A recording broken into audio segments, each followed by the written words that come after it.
Cathodic protection is a technique used to control the corrosion of a metal surface by making it the cathode of an electrochemical cell. A simple method of protection connects protected metal to a more easily corroded sacrificial metal to act as the anode. The sacrificial metal then corrodes instead of the protected metal. For structures such as long pipelines, where passive galvanic cathodic protection is not adequate, an external DC electrical power source is used to provide sufficient current. Cathodic protection systems protect a wide range of metallic structures in various environments. Common applications are steel water or fuel pipelines and storage tanks such as home water heaters, steel piers piles, ship and boat hulls, offshore oil platforms and onshore oil well casings, and metal reinforcement bars in concrete buildings and structures. Another common application is in galvanized steel, in which a sacrificial coating of zinc on steel parts protects them from rust. Cathodic protection can, in some cases, prevent stress corrosion cracking. History: Cathodic protection was first described by Sir Humphry Davy in a series of papers presented to the Royal Society in London in 1824. The first application was to the HMS Semarang in 1824. Sacrificial anodes made from iron attached to the copper sheath of the hull below the waterline dramatically reduced the corrosion rate of the copper. However, a side effect of the cathodic protection was to increase marine growth. Copper, when corroding, releases copper ions which have an anti-fouling effect. Since excess marine growth affected the performance of the ship, the Royal Navy decided that it was better to allow the copper to corrode and have the benefit of reduced marine growth, so cathodic protection was not used further. Davy was assisted in his experiments by his pupil Michael Faraday, who continued his research after Davy's death. In 1834, Faraday discovered the quantitative connection between corrosion weight loss and electric current and thus laid the foundation for the future application of cathodic protection. Thomas Edison experimented with impressed current cathodic protection on ships in 1890, but was unsuccessful due to the lack of a suitable current source and anode materials. It would be 100 years after Davy's experiment before cathodic protection was used widely on oil pipelines in the United States. Cathodic protection was applied to steel gas pipelines beginning in 1928 and more widely in the 1930s. Types: Galvanic. In the application of passive cathodic protection, a galvanic anode, a piece of a more electrochemically active metal, is attached to the vulnerable metal surface where it is exposed to an electrolyte. Galvanic anodes are selected because they have a more active voltage than the metal of the target structure. For effective cathodic protection, the potential of the steel surface is polarized more negative until the surface has a uniform potential. At that stage, the driving force for the corrosion reaction with the protected surface is removed. The galvanic anode continues to corrode, consuming the anode material until eventually it must be replaced. Polarization of the target structure is caused by the electron flow from the anode to the cathode, so the two metals must have a good electrically conductive contact. The driving force for the cathodic protection current is the difference in electrode potential between the anode and the cathode. Galvanic or sacrificial anodes are made in various shapes and sizes using alloys of zinc, magnesium and aluminium. ASTM International publishes standards on the composition and manufacturing of galvanic anodes. In order for galvanic cathodic protection to work, the anode must possess a lower electrode potential than that of the cathode. The table below shows a simplified galvanic series which is used to select the anode metal. The anode must be chosen from a material that is lower on the list than the material to be protected. In pressed current systems, for larger structures, or where electrolyte resistivity is high, galvanic anodes cannot economically deliver enough current to provide protection. In these cases, impressed current cathodic protection systems are used. These consist of anodes connected to a DC power source, often a transformer rectifier connected to AC power. In the absence of an AC supply, alternative power sources may be used, such as solar panels, wind power or gas-powered thermoelectric generators. Anodes for ICCP systems are available in a variety of shapes and sizes. Common anodes are tubular and solid rod shapes or continuous ribbons of various materials. These include high silicon cast iron, graphite, mixed metal oxide, platinum and niobium-coated wire and other materials. For pipelines, anodes are arranged in ground beds either distributed or in a deep vertical holes depending on several design and field condition factors including current distribution requirements. Cathodic protection transformer rectifier units are often custom manufactured and equipped with a variety of features, including remote monitoring and control, integral current interrupters and various type of electrical enclosures. The output DC negative terminal is connected to the structure to be protected by the cathodic protection system. The rectifier output DC positive cable is connected to the anodes. The AC power cable is connected to the rectifier input terminals. The output of the ICCP system should be optimized to provide enough current to provide protection to the target structure. Some cathodic protection transformer rectifier units are designed with taps on the transformer windings and jumper terminals to select the voltage output of the ICCP system. Cathodic protection transformer rectifier units for water tanks and used in other applications are made with solid-state circuits to automatically adjust the operating voltage to maintain the optimum current output or structure to electrolyte potential. Analog or digital meters are often installed to show the operating voltage and current output. For shore structures and other large complex target structures, ICCP systems are often designed with multiple independent zones of anodes with separate cathodic protection transformer rectifier circuits. Applications: pipelines.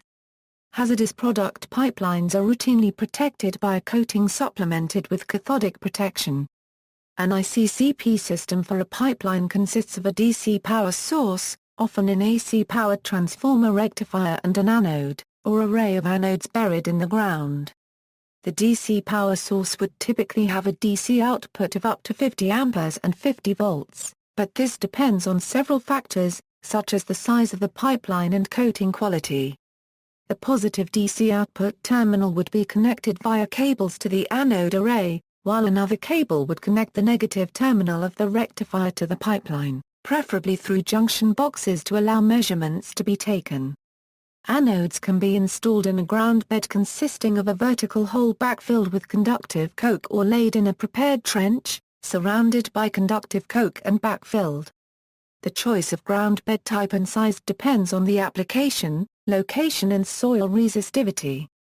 The output of the DC source is then adjusted to the optimum level after conducting various tests including measurements of electrode potential. It is sometimes more economically viable to protect a pipeline using galvanic anodes. This is often the case on smaller diameter pipelines of limited length. Water pipelines of various pipe materials are also provided with cathodic protection where owners determine the cost as reasonable for the expected pipeline service life extension attributed to the application of cathodic protection. Ships and boats. Cathodic protection on ships is often implemented by galvanic anodes attached to the hull and ICCP for larger vessels. Since ships are regularly removed from the water for inspections and maintenance, it is a simple task to replace the galvanic anodes. Galvanic anodes are generally shaped to reduce drag in the water and fitted flush to the hull to also try to minimize drag. Smaller vessels, with non-metallic hulls, such as yachts, are equipped with galvanic anodes to protect areas such as lower unit. As with all galvanic cathodic protection, this application relies on a solid electrical connection between the anode and the item to be protected. For ICCP on ships, a DC power supply is provided within the ship and the anodes mounted on the outside of the hull. The anode cables are introduced in the ship via a compression seal fitting and routed to the DC power source. The negative cable from the power supply is simply attached to the hull to complete the circuit. Ship ICCP anodes are flush-mounted, minimizing the effects of drag on the ship, and located a minimum 5 AFT below the light load line in an area to avoid mechanical damage. The current density required for protection is a function of velocity and considered when selecting the current capacity and location of anode placement on the hull. Some ships may require specialist treatment, For example, aluminium hulls with steel fixtures will create an electrochemical cell where the aluminium hull can act as a galvanic anode and corrosion is enhanced. In cases like this, aluminium or zinc galvanic anodes can be used to offset the potential difference between the aluminium hull and the steel fixture. If the steel fixtures are large, several galvanic anodes may be required, or even a small ICCP system. Marine cathodic protection covers many areas: jetties, harbors, offshore structures. The variety of different types of structure leads to a variety of systems to provide protection. Galvanic anodes are favored, but ICCP can also often be used. Because of the wide variety of structure geometry, composition, and architecture, specialized firms are often required to engineer structure-specific cathodic protection systems. Sometimes marine structures require retroactive modification to be effectively protected. Steel and concrete. The application to concrete reinforcement is slightly different in that the anodes and reference electrodes are usually embedded in the concrete at the time of construction when the concrete is being poured. The usual technique for concrete buildings, bridges and similar structures is to use ICCP, but there are systems available that use the principle of galvanic cathodic protection as well, although in the UK at least, the use of galvanic anodes for atmospherically exposed reinforced concrete structures is considered experimental. For ICCP, the principle is the same as any other ICCP system. However, in a typical atmospherically exposed concrete structure such as a bridge, there will be many more anodes distributed through the structure as opposed to an array of anodes as used on a pipeline. This makes for a more complicated system and usually an automatically controlled DC power source is used, possibly with an option for remote monitoring and operation. For buried or submerged structures, the treatment is similar to that of any other buried or submerged structure. Galvanic systems offer the advantage of being easier to retrofit and do not need any control systems as ICCP does. For pipelines constructed from pre-stressed concrete cylinder pipe, the techniques used for cathodic protection are generally as for steel pipelines except that the applied potential must be limited to prevent damage to the pre-stressing wire. The steel wire in a PCCP pipeline is stressed to the point that any corrosion of the wire can result in failure. An additional problem is that any excessive hydrogen ions as a result of an excessively negative potential can cause hydrogen embrittlement under the wire, also resulting in failure. The failure of too many wires will result in catastrophic failure of the PCCP. To implement ICCP therefore requires very careful control to ensure satisfactory protection. A simpler option is to use galvanic anodes, which are self-limiting and need no control. Internal cathodic protection, vessels, pipelines and tanks which are used to store or transport liquids can also be protected from corrosion on their internal surfaces by the use of cathodic protection. ICCP and galvanic systems can be used. A common application of internal cathodic protection is water storage tanks. Galvanized steel. Galvanizing generally refers to hot-dip galvanizing, which is a way of coating steel with a layer of metallic zinc. Galvanized coatings are quite durable in most environments because they combine the barrier properties of a coating with some of the benefits of cathodic protection. If the zinc coating is scratched or otherwise locally damaged and steel is exposed, the surrounding areas of zinc coating form a galvanic cell with the exposed steel and protect it from corrosion. This is a form of localized cathodic protection. The zinc acts as a sacrificial anode. Galvanizing, while using the electrochemical principle of cathodic protection, is not actually cathodic protection. Cathodic protection requires the anode to be separate from the metal surface to be protected, with an ionic connection through the electrolyte and an electron connection through a connecting cable, bolt or similar. This means that any area of the protected structure within the electrolyte can be protected, whereas in the case of galvanizing, only areas very close to the zinc are protected. Hence, a larger area of bare steel would only be protected around the edges.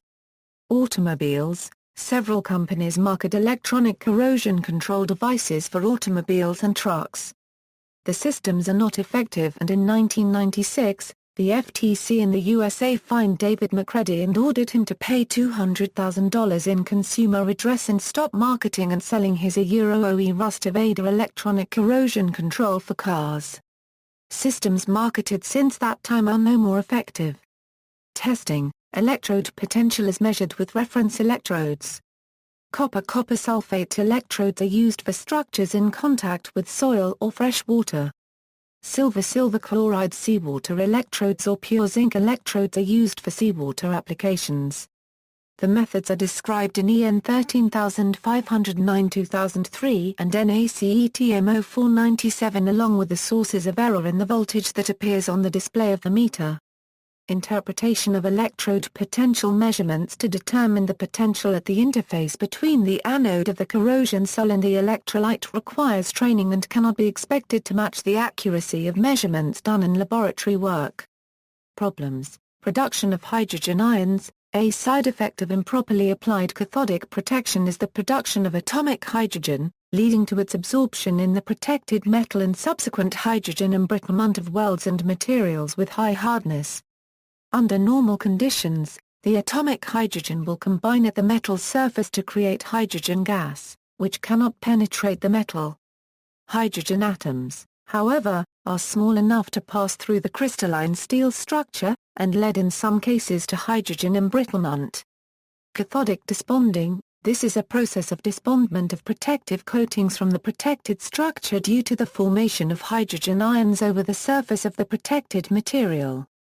Desponding can be exacerbated by an increase in alkali ions and an increase in cathodic polarization. The degree of desponding is also reliant on the type of coating, with some coatings affected more than others. Cathodic protection systems should be operated so that the structure does not become excessively polarized, since this also promotes desponding due to excessively negative potentials. Cathodic desponding occurs rapidly in pipelines that contain hot fluids because the process is accelerated by heat flow. Cathodic shielding: effectiveness of cathodic protection systems on steel pipelines can be impaired by the use of solid film-backed dielectric coatings such as polyethylene tapes, shrinkable pipeline sleeves, and factory-applied single or multiple solid film coatings. This phenomenon occurs because of the high electrical resistivity of these film backings. Protective electric current from the cathodic protection system is blocked or shielded from reaching the underlying metal by the highly resistive film backing. Cathodic shielding was first defined in the 1980s as being a problem, and technical papers on the subject have been regularly published since then. A 1999 report concerning a 20,600 BBL spill from a Saskatchewan crude oil line contains an excellent definition of the cathodic shielding problem: the triple situation of despondment of the coating, the dielectric nature of the coating and the unique electrochemical environment established under the exterior coating, which acts as a shield to the electrical CP current, is referred to as CP shielding. The combination of tenting and despondment permits a corrosive environment around the outside of the pipe to enter into the void between the exterior coating and the pipe surface.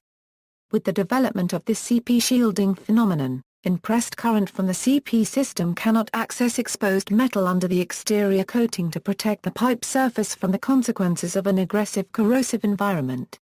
The camp shielding phenomenon induces changes in the potential gradient of the CP system across the exterior coating, which are further pronounced in areas of insufficient or substandard CP current emanating from the pipeline's CP system.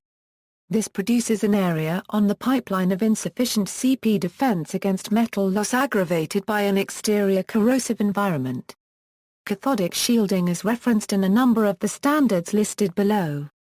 Newly issued US DOT Regulation Title 49 CFR 192.112, in the section for additional design requirements for steel pipe using alternative maximum allowable operating pressure requires that the pipe must be protected against external corrosion by a non-shielding coating. Also, the NACESP 0169-2007 standard defines shielding in Section 2, cautions against the use of materials that create electrical shielding in Section 4.2.3, cautions against use of external coatings that create electrical shielding in Section 5.1.2.3, and instructs readers to take appropriate action when the effects of electrical shielding of cathodic protection current are detected on an operating pipeline in Section 10.9. Standards, 49 CFR 192.451, Requirements for corrosion control, transportation of natural and other gas by pipeline, U.S. Minimum Federal Safety Standards, 49 CFR 195.551, Requirements for corrosion control, transportation of hazardous liquids by pipelines, U.S. Minimum Federal Safety Standards, AS 2832.4, Australian Standard for Cathodic Protection, ASMEB 31Q0001-0191, ASTM G8, G42, Evaluating Cathodic Despondment Resistance of Coatings, DNVRPB. 401, Cathodic Protection Design, Detnosk Veritas, EN 12068 1999, Cathodic Protection. External organic coatings for the corrosion protection of buried or immersed steel pipelines used in conjunction with cathodic protection.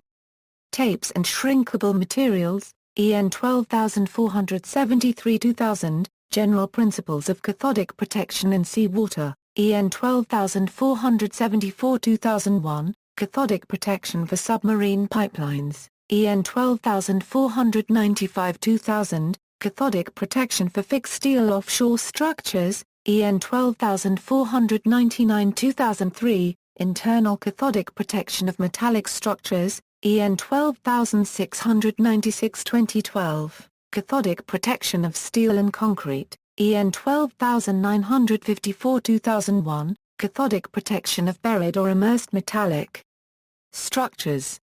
General Principles and Application for Pipelines, EN 13173 2001, Cathodic Protection for Steel Offshore Floating Structures, EN 13174 2001, Cathodic Protection for Harbor Installations, EN 13509 2003, Cathodic Protection Measurement Techniques, EN 13636 2004, Cathodic Protection of Buried Metallic Tanks and Related Piping, EN 14505 2005, Cathodic Protection of Complex Structures, EN 15112 2006, External Cathodic Protection of Well Casing, EN 15280-2013, Evaluation of AC Corrosion Likelihood of Buried Pipelines, EN 50162 2004, Protection Against Corrosion by Stray Current from Direct Current Systems, BS 7361-1 1991, Cathodic Protection, NACESP 0169 2007, Control of External Corrosion on Underground or Submerged Metallic Piping Systems, NACETM 0497, Measurement Techniques Related to Criteria for Cathodic Protection on Underground or Submerged Metallic Piping Systems, see also, Anodic Protection, Sacrificial Metal, Wetting Voltage, Redox, Notes. References, A.W. Peabody, Peabody's Control of Pipeline Corrosion, 2nd ed., 2001, NACE International. ISBN 1-57590-092-0, Davey, H., Phil. Trans. Roy.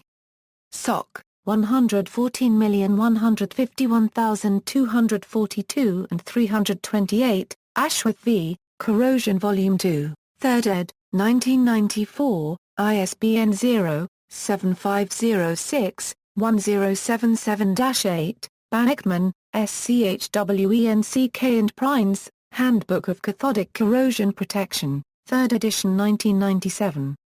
ISBN 0-88415-056-9, Schurer, L.F., Oil and Gas Journal, ASTM B843-07 Standard Specification for Magnesium Alloy Anodes for Cathodic Protection, ASTM B418-09 Standard Specification for Cast and Wrought Galvanic Zinc Anodes, Robsch, Pierre, Handbook of Corrosion Engineering 1999 ISBN 0-07-076516-2, NACE International Paper 09043 Coatings used in conjunction with cathodic protection, shielding versus non-shielding coatings, NACE. International TMO 497-2002, measurement techniques related to criteria for cathodic protection on underground or submerged metallic piping systems, Transportation Safety Board of Canada, Report Number P99H0021, 1999, 2, Britain, Jim. Corrosion 98, 1998, 3, Covino, Bernard S., al. Performance of zinc anodes for cathodic protection of reinforced concrete bridges, Oregon Department of Transport and Federal Highway Administration, March 2002, UK Highways Agency BA 83/02. Design Manual for Roads and Bridges, Volume 3, Sect 3, Part 3, Cathodic Protection for Use in Reinforced Concrete Highway Structures. 4, Daly, Stephen F., Using Cathodic Protection to Control Corrosion of Reinforced Concrete Structures in Marine Environments, GMO, RA, Corrosion Control of Municipal Infrastructure Using Cathodic Protection. NACE Conference October 1999, NACE Materials Performance February 2000, EN 12473 2000, General Principles of Cathodic Protection in Seawater, EN 12499 2003, Internal Cathodic Protection of Metallic Structures, NACERPO 100-2000 Cathodic Protection of Pre-Stressed Concrete Cylinder Pipelines, BS 7361-1 1991, Cathodic Protection, SAE International Paper No. 912270 Robert Babuin, State-of-the-Art in Automobile Cathodic Protection, Proceedings of the 5th Automotive Corrosion and Prevention Conference, P250, Warrendale, Pennsylvania, USA, August 1991, U.S. Army Corps of Engineers, Engineering Manual 1110-2-2704, July 12, 2004, External links, NACE International, Introduction to Cathodic Protection, Institute of Corrosion, a technical society based in the UK, Glossary, a comprehensive glossary of cathodic protection and corrosion terms, cathodic protection theory and useful documents on cathodic protection 101, Cathodic Protection 101, A Beginner's Guide, National Physics Laboratory, short introductory paper on cathodic protection, USDOT CFR 192.112, USDOT Regulations CFR 192.112 requiring the use on non-shielding corrosion coating systems on steel pipe using alternative maximum allowable operation pressure. Offshore cathodic protection methods, offshore specific cathodic protection methods.